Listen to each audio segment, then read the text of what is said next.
Anyone who believes in indefinite growth on a physically finite planet is either mad or an economist. We don't want to focus politics on a notion that involves the rejection of principles around which a large majority of our fellow citizens organize their lives. We are not as endlessly manipulable and as predictable as you would think.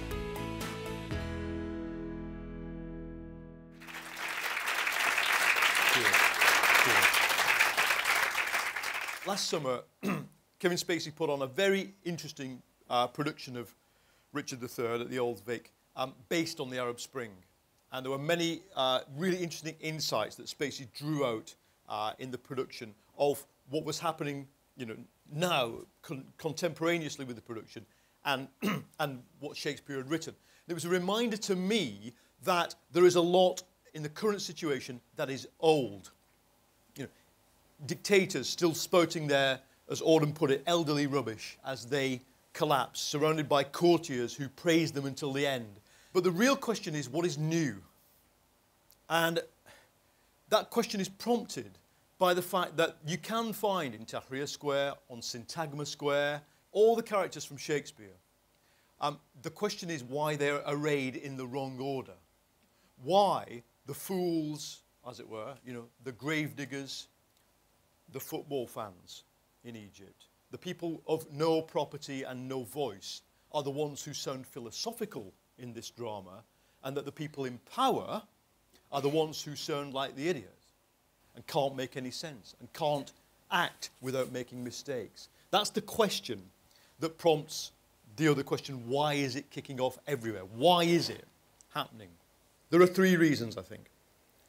The first is to do with economics. But it isn't about, we've got an economic crisis, therefore there is unrest.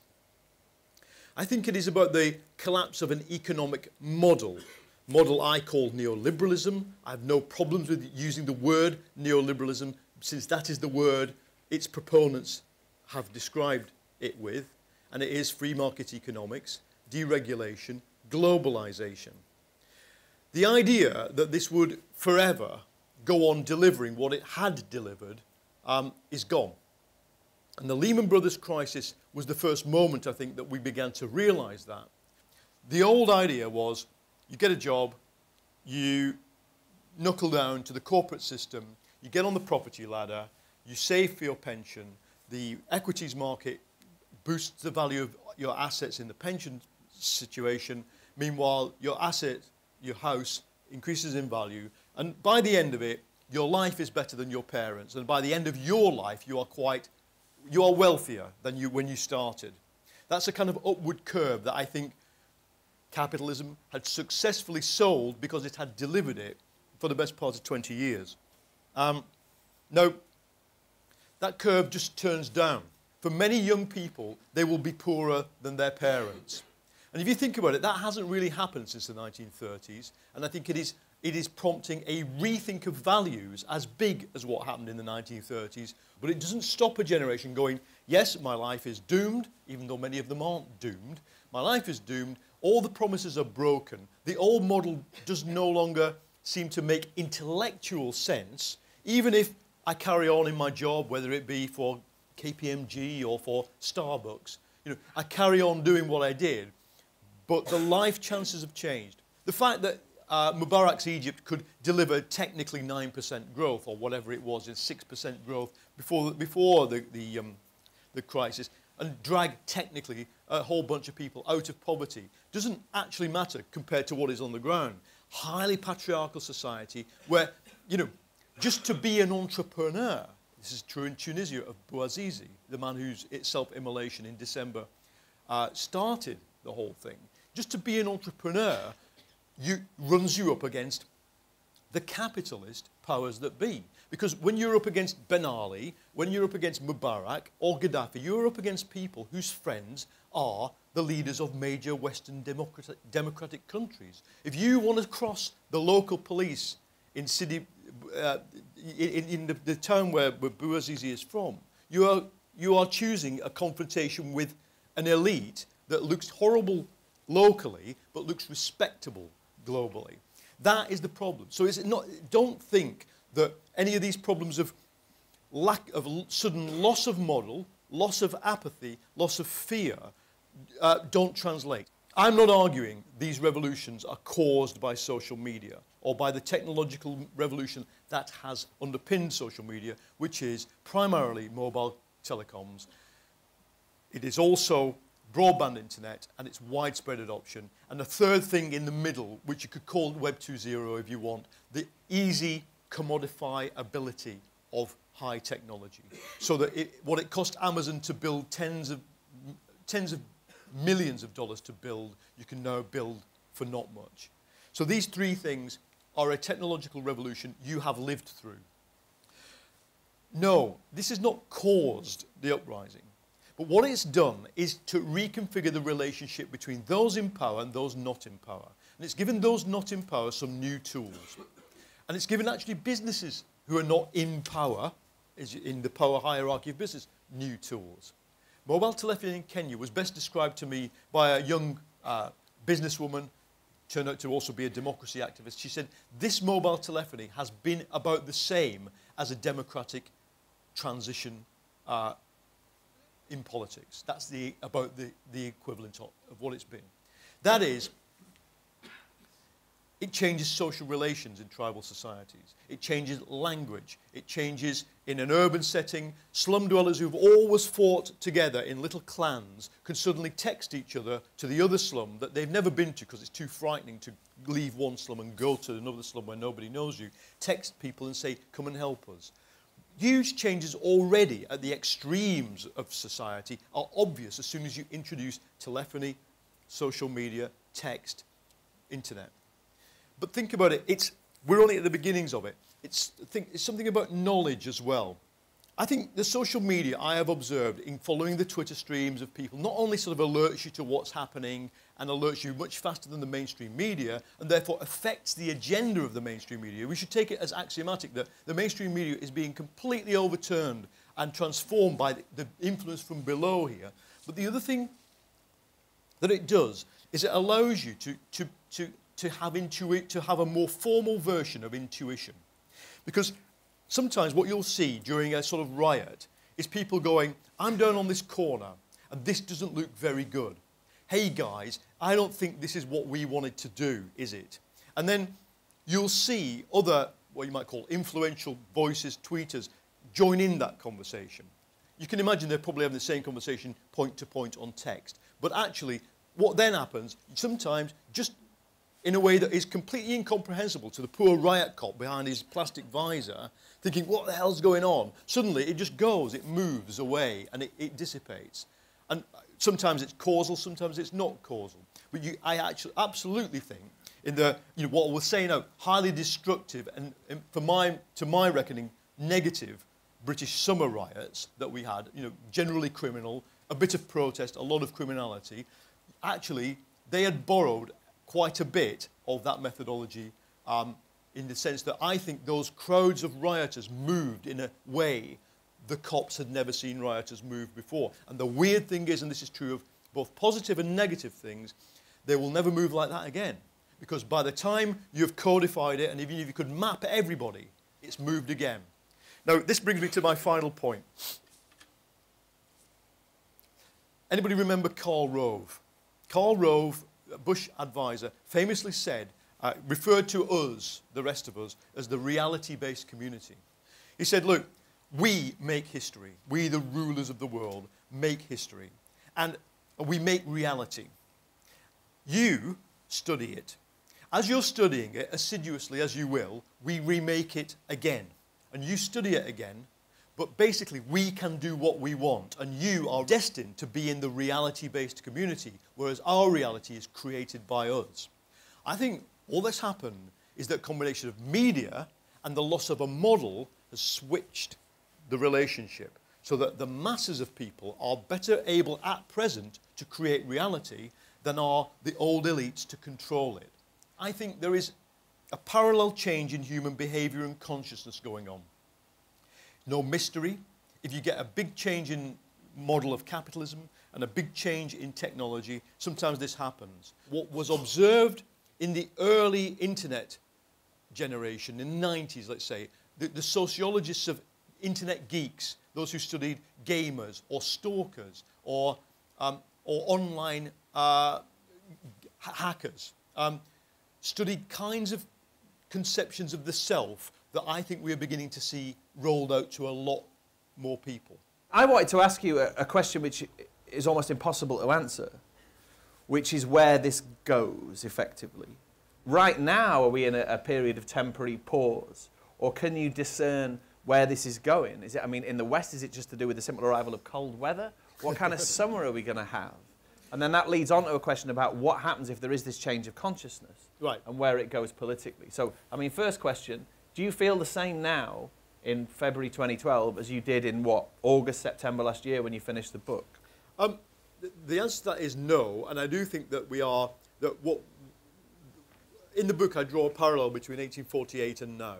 You know, 1848 didn't have its E.P. Thompson in the sense of, it didn't have, until later, social historians who studied the micro. But actually, when they came along, Leo Lubert, who's an American social historian, studied some of the micro revolutions of 1848. That is, what happened in people's lives. And they had Occupy camps, effectively. What we remember is their demands, you know, nationalise the land, state-run monopolies. All monopolies in France should be state-run. Cheap credit was the other one. They're not far off some of the things you might want to think about being a solution today on the left. But the micro was people had one long tapage nocturne, as it was called. They just basically threw open the gates of society and lived. Now, I think that's what a revolution looks like in its roundness. But then you always get the political dynamics. And the political dynamics exist, and they are about class. Class allows you to ask who gets what out of revolutions. Now, in the present, I find it the easiest. It's a not particularly Marxist way of thinking about class, nor Durkheimian, nor Weberian, but just to think about it like this. There's the urban poor, there's the workforce, and there's the Salaria who are educated but disappointed. If you're young in these three classes, your life's quite similar, actually, despite where you come from. But they act differently under pressure, and they want different things. Most slum dwellers I've met in the last 10, 15 years want to be entrepreneurial because they know of no other solution to the problem of feeding themselves. Most workers who are employed don't think of entrepreneurialism as the way out. They think of solidarity, even now, and they exist. And then there's the salariat, you know, the Starbucks person, either sitting there on their MacBook or serving the coffee. Same social group, effectively, quite individualistic, with interestingly, no great hankering for equality, but for freedom. What you've seen is that these three classes kind of rub together quite well at the moment, because nobody is claiming something that is antagonistic to the interests of the other. So when I say that we're in a pause because that's where we are. But you can see the dynamics. Actually, the new dynamic in the Middle East, to give its specificity, is, of course, Islam. In a way, I think one of the most parallel things that's gone on is that the election to the Cairo parliament of 400 and odd Islamists versus 40 odd liberals, socialists, social democrats, leftists, Trotskyists, Greens. That's it.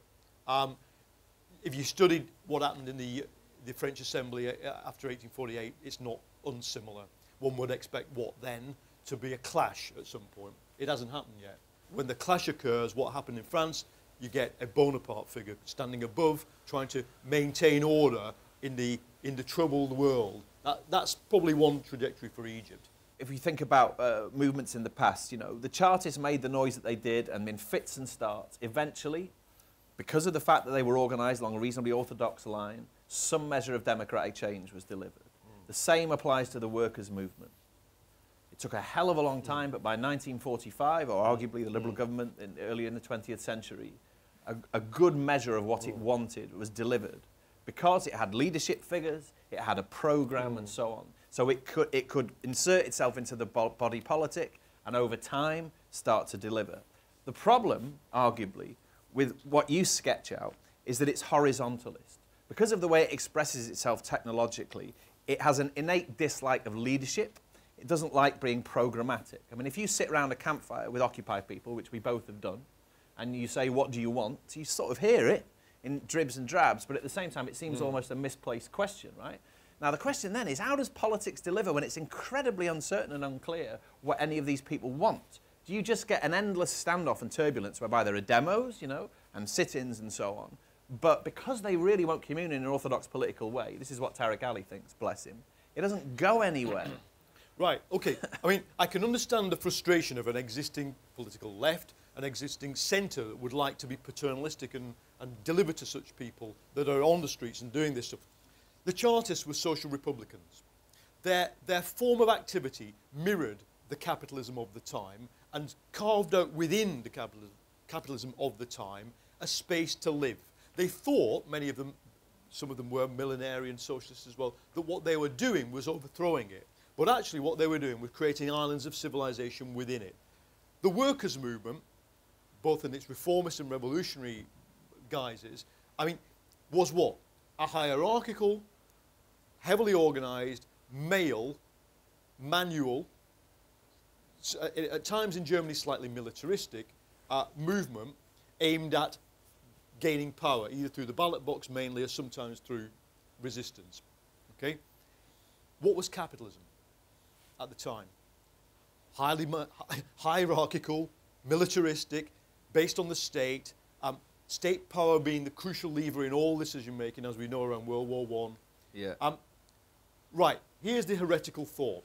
What if the way such people think, in this chaotic way, which only wants a bit of horizontal power and doesn't want to engage with the mainstream and wants free stuff all the time, what if all they're doing is mirroring the emergence of a new form of capitalism? Yeah, but power remains arguably every bit as centralised and hierarchical as it ever was. That's the problem. It does. There are a series of more specific points I could make about what I think we're going to what we're going to see now. But before we leave that sort of slightly speculative territory, one could even then say, however, there are some parts of emerging capitalism seem to be quite immune from it.